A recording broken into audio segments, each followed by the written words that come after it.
We got a brand new way of attaining information from Bushiroad directly called the producer's letter. And today, or should I say yesterday, we got the very first installment of this producer letter. And in this video, I want to read this letter, go over the information containing in this letter, and discuss a little bit what the information can mean and what this can entice for the future. So, without further ado, let's get right into the video.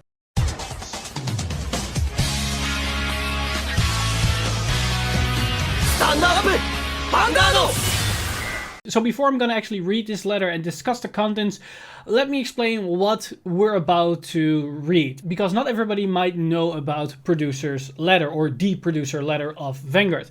Basically, the way that we've got information in the last couple of years, ever since Vanguard was spreading new information, new sets and card reveals and that kind of stuff, we had two ways of attaining those information points. One of those ways were the biannual conference where Bushiroad revealed the big future plans for that year or for the upcoming 6 months, where we got this major information dump, which is always a very exciting time for the community.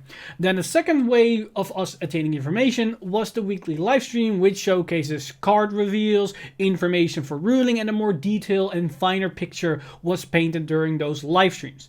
And those were basically the main ways how we attained card information, sets information, the details about everything for the card game itself. But now, the producer letter is going to be a third option up top of that, which will probably give us more insight in the more finer picture and the inner workings of what happens behind the screens, and at the same time they might give a bit more information concerning some question points within the community where they might not slot this in or might not be able to slot this in a live stream, as it doesn't really fit well with their usual programming or what they had planned for that week's live stream during either Tuesday or Friday. So now that you have a basic understanding of what the producer letter might be, let's go over the first volume, the first edition, and it will then better explain what we're about to experience and what we can expect for future editions of the producer's letter. So first off, we have the introductory part, so we're going to go over that very quickly. So, Cardfight's Vanguard Producer Letter, Volume 1. To fans of Vanguard all over the world, hello, it is nice to meet you. I am Keita Mori, Cardfight Vanguard's general producer. So this is the new head honcho, the guy that's introducing us to a new wave of more transparency within Vanguard, and probably one of my favorite persons that I learned existed in 2021, so cannot wait to see more that he has in store for us for this little game that we play. Up until now, information regarding the direction of Vanguard has been distributed through the following two sources. One, our biannual strategy conference, and two, weekly announcement every Tuesday through the Vanguard information station. So the live stream, what I just explained. You could add upon this with the announcement, with the Friday live stream, as they also build upon the Tuesday reveals, but basically it's in the same vein. These programs are very important to us and we will continue to develop them moving forward. However, in order to improve our abilities to communicate with our fans throughout the world, we will also send out letters like this from our management and development teams from time to time. Recently, there has been much talk about how the premium format will develop after the introduction of the new overdressed cards. I will explain our thoughts on the premium format throughout this letter, but first, I would like to talk about the Vanguard team's management policy and also what leads me to write this letter in the first place. As this introduction basically explained, is that what we can expect of future producers' letters and the future installments of these things is that it gives us more insight of the development teams, the management teams, and why they do certain things, or why they decide to maybe release certain cards away or sets, or maybe they want, or they could answer certain questions within the community, as in this edition we're going to talk more about premium consequences of the new overdress era and their choices within the rulings. So this is a really nice extra addition to potential insights within Bushiroad, or at least the department of Bushiroad that handles Cardfight Vanguard, because usually that has been off limits and it's always been guessing game for us about why they banned certain cards or why they made a card certain ways. Now we can maybe have at least some type of rope into the inner workings of Bushiroad, and at least gives us some information that helps us to understand why things are happening this way. So this is a really good sign. Of course, how far they're going to take it is still beyond me, but at least the fact that we might have more insight of the management and development teams is a big thing. Now onwards we go to more generic stuff, becoming global entertainment service. First, I would like to state how grateful I am that Vanguard has become a project that is enjoyed all around the world. We have the great privilege of being able to deliver both the Vanguard TCG and its animated contents to fans everywhere. While our contents are developed by teams primarily located in Japan, Bushiroad itself, our business partners, and a majority of creative associates, we receive invaluable support from our international businesses, partners, official retailers, and our American and Singaporean subsidiaries. Once again, I would like to thank everyone who enjoys Vanguard around the world, everyone who plays the TCG and digital versions of our game, and everyone who has supported us in Vanguard's production for making it possible for the project to celebrate its 10th anniversary. I thank you from the bottom of my heart. If I were to honestly evaluate Vanguard as a global service, I as a producer can point out a number of areas for improvement. Among them, I recognize that building a community plan to improve transparency is one of the most urgent issues. As a stepping stone to improvement, I would like to introduce our development and operation policies in this producer's letter. We are planning to deliver this letter in several languages almost simultaneously with the Japanese letter. So this is actually a big point, because he, as being the top dog in the development of Vanguard, at least in what we've seen so far, him acknowledging that there is still a lot to improve in the global side is pretty big and a positive sign for us global players. Because so far, before this statement, we haven't really seen a statement from Bushiroad acknowledging that we even exist, except for the international departments of Bushiroad.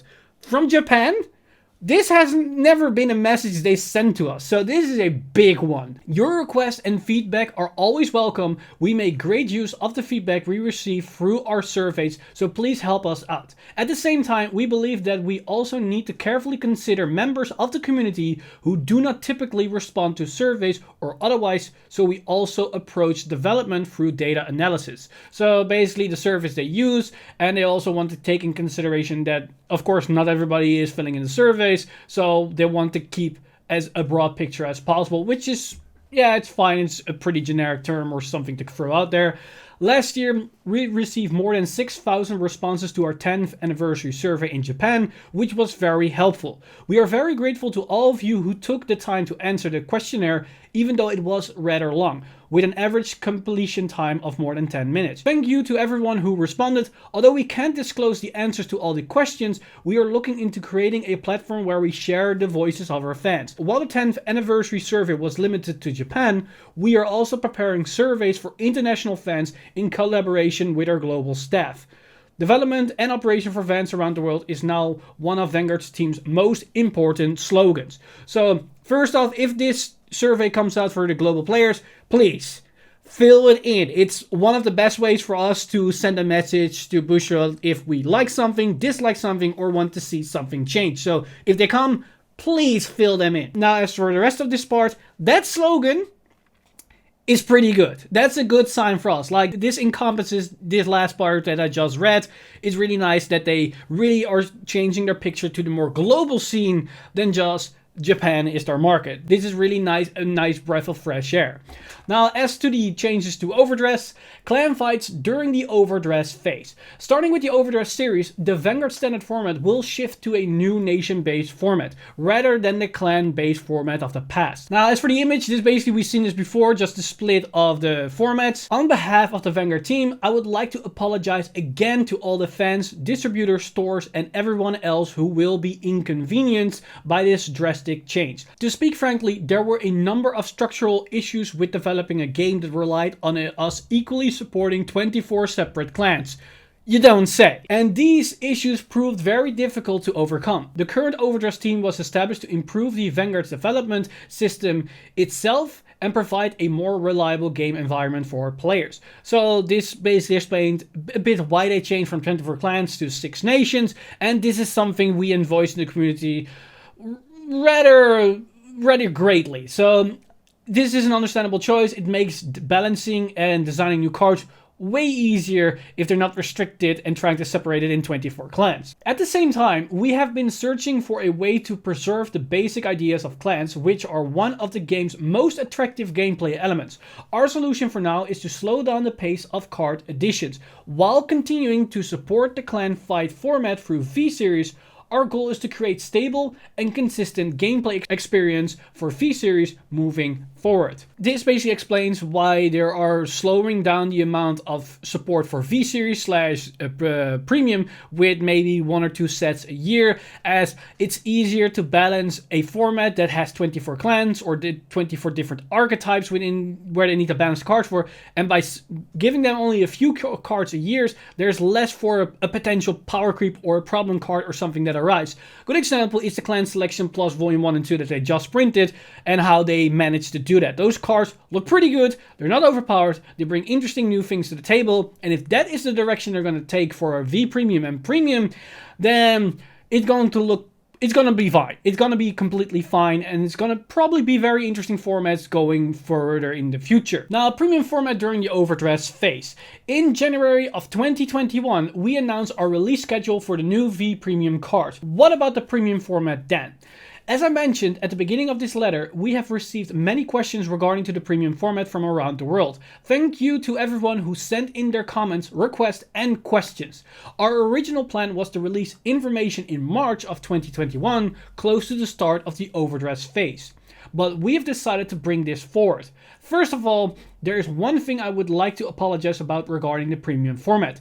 When creating the Premium format decks, nations and clan cards can be mixed, which has led to some confusion. However, as per the basic principle of the clan fight format, the way you build your deck is simple. 1. You choose a clan, and 2. Revert to the list of cards available to that clan.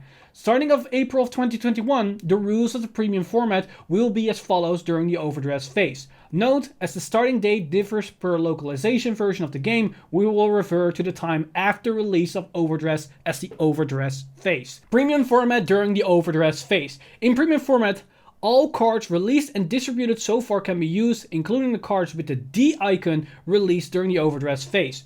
Premium format is a clan fight style format.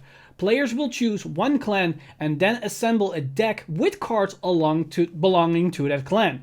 In Premium format, cards with the D icon without clan information also belong to the clans designated for their nation. For that, we have 2 images that clarify basically how you build your deck. But to summarize these pictures very briefly, in Premium, moving forward in Overdress era, you pick a clan and then you build your cards from that clan point of view. So even if you want to build cards from Dragon Empire, the new Dragon Empire, once you pick those cards, you also have to choose, am I a Kagero deck, am I a Nubatama deck, a Tajikaze deck, Murakumo or Narukami? You pick one of those clans and that is where you're gonna stick with. So let's say, for example, you want to play Kagero. So if we go to the other image, that basically tells us what we can use. Cards that we can play if we pick Kagero are cards that belong to Kagero, cards that belong in the Kree Elemental slot, order cards that have no nation specified, almost every order. Zeref Dragon of Inferno Drachma, aka the Zeref Dragon that you could use normally in Premium. And the Progenitor Dragon of Lightning Flame Gilgal, again the Progenitor Dragon that you would play otherwise. Now the extra additions with the Overdress cards are cards with the D icon that belong to the Dragon Empire, so the nation that your clan belongs to. Cards with a D icon that don't belong in any nation, aka the new overtrigger that is for everybody. Again, it is a little bit confusing, don't worry, I'll probably make a more in-depth video later down the line when the new Premium actually hits the format to explain it in more in-depth and with a complete picture for every single clan so nobody can confuse about it if there's still some confusion left. Please click on the link below to check out which cards you can put in your deck for all of your clans you can choose in the Premium format. We also prepared an initial FAQ for you. This FAQ also includes information about the Ultimate Strike mechanic, which we have received many questions about. We will continue to update the FAQ with new information as we receive more questions from our players. So let's go to the FAQ because there are some really interesting examples that changes something here. So here within the FAQ for Premium, How will cards with the D icon be used in Premium? Cards with the D icon can be used as if they belong to the clans that correspond to that nation, which we just saw.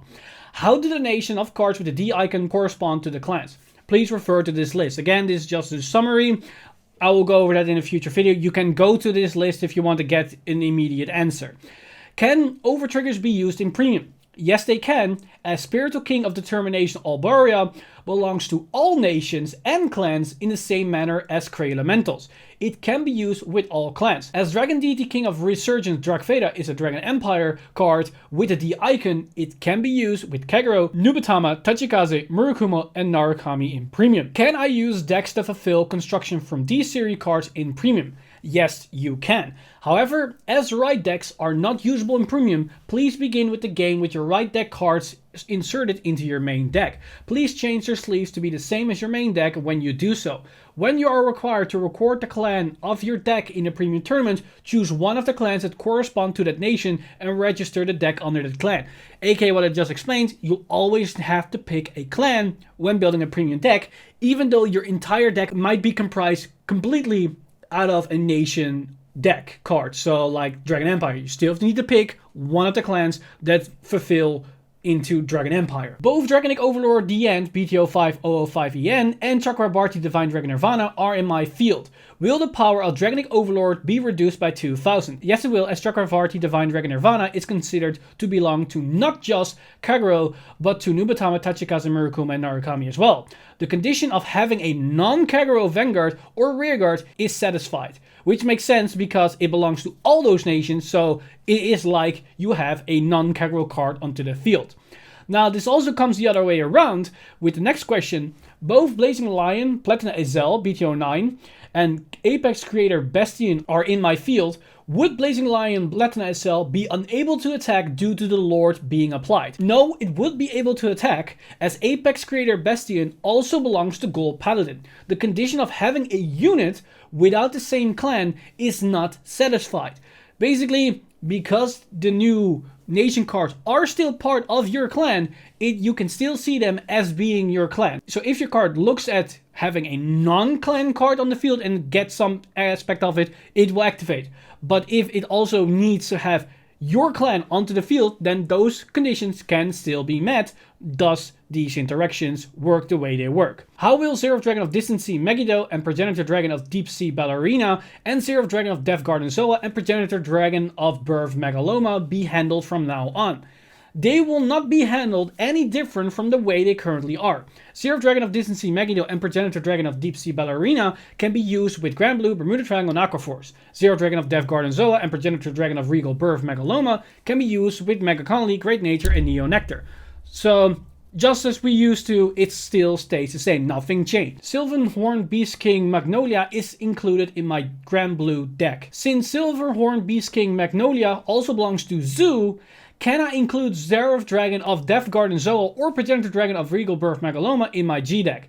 No, you cannot do so, as decks are constructed around clans in Premium. Choosing Grand Blue as the clan precludes you from including Seraph Dragon of Death Garden Zoa or Progenitor Dragon of Regal Birth Megaloma in your G deck. So as I just explained, when building a deck, you pick a clan and you build from that clan's point of view, so you can only include cards that belong to that clan, thus not allowing you to build a deck like they explained here. Now as for the final question, Neon Geese and Silverhorn Beast King Magnolia are in my deck, and Seraph Dragon of Distant Sea Megiddo and Seraph Dragon of Death Garden Zoa are in my G deck.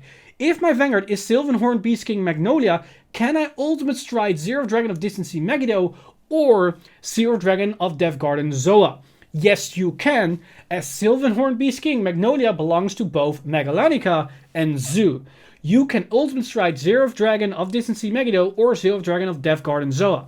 Now this might sound confusing, as we just said that you cannot incorporate both Seraph Dragons in your G-Zone when picking one of the clans of the nation of the new Stoicheia nation. The reason why this works the way it works is that it specifically states that you have Neon Geese as your starter, and Neon Geese allows you to play any of the Zero Dragons in your G zone because you need them to go into Geese, so they are allowed to be put into your deck.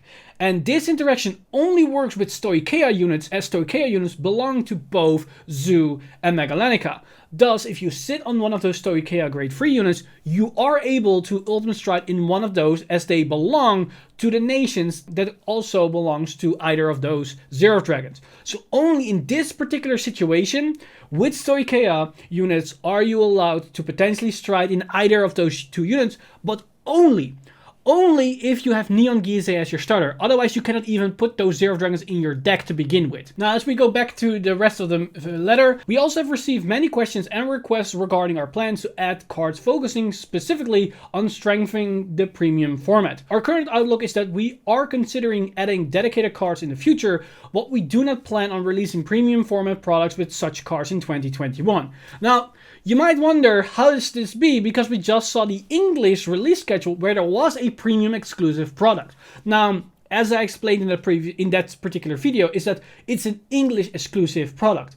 And English exclusive premium products usually, and basically in all the cases that have been so far, are reprint sets. So we can now soft confirm that that premium product that we're going to get in this summer is going to be some type of Revival Collection set for us English speakers, just like all the previous Revival Collections being English exclusive sets. So again, no actual premium collection with new strides, new cards, but at the very least, hopefully, very good staple reprints with some nice SP-ish fancy upgrades. After the start of the Overdress phase in April 2021, D icon cards will be released with focus on strengthening the nation fight format, while V icon cards will be released with focusing on the strengthening the clan fight format. In premium format, both D icon and V icon cards can be used, so we will carefully monitoring changes to the meta in the early days of Overdress, and if necessary, we may take action to improve the format by banning or restricting certain cards. In the future, we will be working on products specifically to strengthen the premium format, as well as products for people who are interested in starting to play in a premium format. So this is really good, because not only will they probably make products to improve the format, but also keep focusing on potential new players that have to start from scratch, and making products to help them to start up is really good, because it helps you to maybe give better reprints for core staples that are way too expensive or hard to get, which is really, really good. Now, another thing that we can take from this is that it's possible that our Overdress cards, those nation cards, are going to be designed mainly with the nation fight in mind. So probably it's likely that those cards will not be focused with premium. So there might be some unforeseen interactions or things that might happen, hence why they're going to monitoring it carefully for not going out of control as they focus those D cards on their respective format. Now, as they stated that V icon cards are focused for clan fights, and as seen as that V premium and premium are clan fight formats, it is possible that the V collection sets are going to be designed for V premium as well as premium in mind, thus having a sub-premium collection set or a sub-premium format set in the likes of the upcoming clan selection set. So we have to wait and see till we see the actual designs of those cards, how they might impact their respective formats. But as seen as a premium is an encompasses of all the formats or all the cards, it's very likely that we're gonna see some cards that are gonna warp the format or gonna impact the format in some kind of shape or form. And then we have to wait and see till the response of Bushiroad if they're gonna leave it at that or immediately restrict or ban cards if it's too ridiculous. So again, something we have expected, but at the very least, great to hear confirmation from Bushiroad directly. Now, finishing up, we have a few more segments. Free format tournaments. The ratio of clan fights and nation fights used in story events and large tournaments will vary depending on the needs of each language, version, and region, and both will be supported. We will continue to support the formats that people want to play, and most importantly, the formats that people are actually playing. This is nothing new. We've seen this with some regions gaining only standard formats or only premium. this happened from time to time as they tried to survey which format people are actually playing and then supporting that in those regional formats. For example, one of the largest tournaments in Japan competitive scene in the Vanguard Master Cup, VMC, and our hosting partners have already agreed to continue supporting nations and clan fights. Of course, the World Grand Prix and Bushiroad Cardfight, which are directly managed by Bushiroad, will also adopt standard, V-Premium and Premium format. While the premium format is not as widespread as the rest in Japan, we are planning to hold events in the above manner. So this is something we already knew, that premium isn't the hot topic in Japan, but at the very least them supporting it in Japan gives Japanese players that like the premium format more chance to grow their format, which is always really good to hear for those players. The Vanguard Overdress phase will begin with a new anime production by Kineme Citrus featuring characters created by Clamp and 5-star decks at ambitious prices. And those are pretty ambitious prices, if I'm gonna be very honest. Together with a review of the rarity of the cards included, we expect to make this the easiest time in recent years to start the game and invite friends to play. I might take a stance to say this is probably the easiest way to start playing Vanguard ever. And I've only been playing since mid-G, but I think this is even way better or easier to get in the game even than when Vanguard began, just by the sheer prices that they present these starter decks. In order to ensure that clan fights are well supported, we also ask for your help in welcoming both returning players and newcomers who are introduced to the game through the Nation Fight format. Preview of what's to come. One thing that we want to focus on during the Overdress phase is that there is a story to Vanguard. The original author Akira Ito and the game developer Satoshi Nakamura are at the core of the project, and they have been working on various development and operation tasks with a shared awareness of the importance of the story and history of the background of Planet Krei and the units that appear in it. During the project presentation in January, Akira Ito introduced some of the changes to the setting, and I hope to touch on more of these in the next producer's letter. Of course, as I did with writing this producer's letter, I will prioritize addressing the questions that people most wanted answers. They basically tell us here that lore and story plot points within the story of Planet Krei is going to be important for the game moving forward, which is really good and interesting at the same time, because I'm very curious if lore-wise is going to impact card design to some extent. And we have seen this in the past, especially during the GR with strides being future possibilities of units. Thus, the lore aspect of the ongoing war dictates to some extent which units get a G stride fusion, or maybe a newer version of their grade 3 boss unit. And maybe that design will come back with Overdress, especially since this whole revamp of the world. So I'm very curious of how this is going to impact future card designs as well as sets.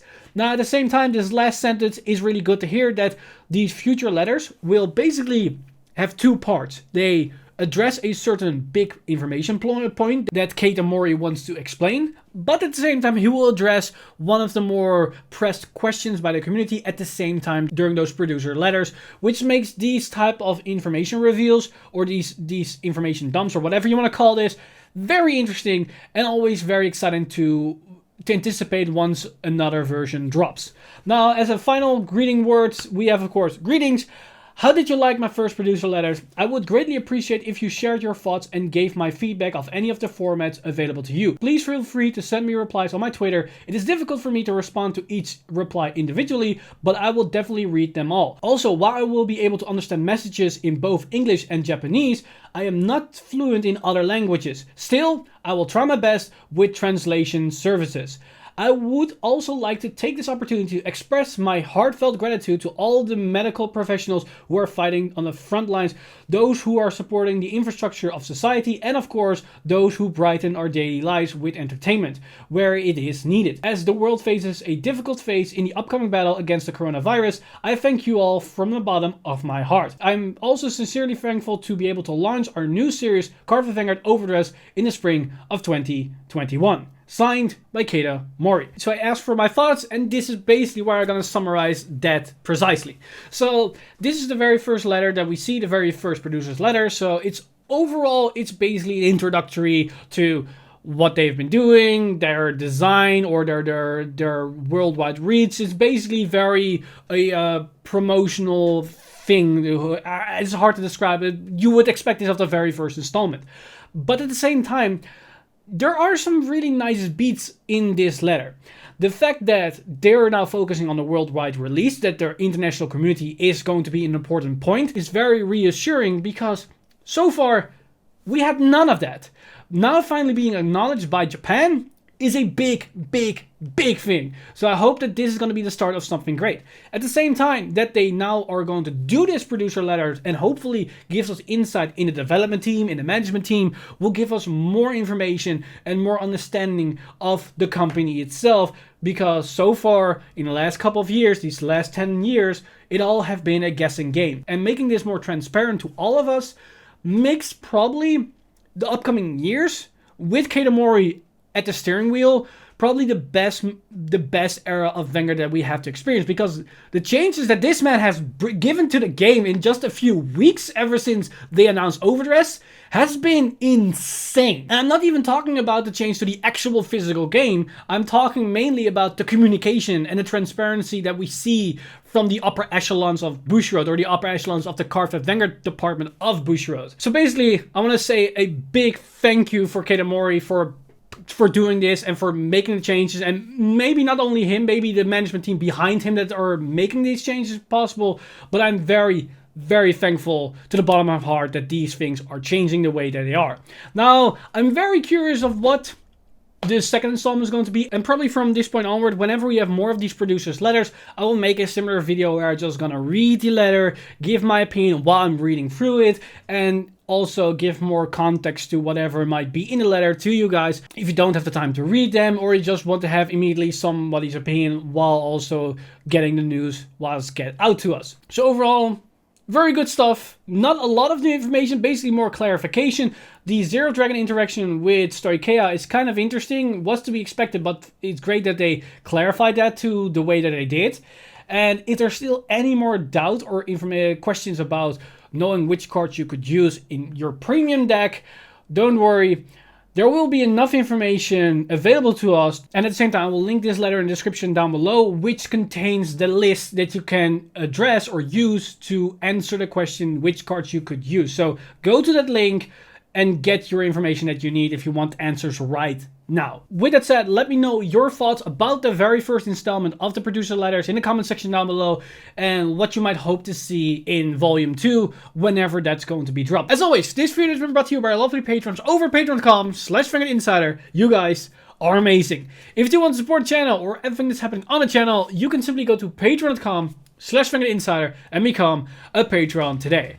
But with that said, I'm Mr. Time Leap, and I see you guys in the next one.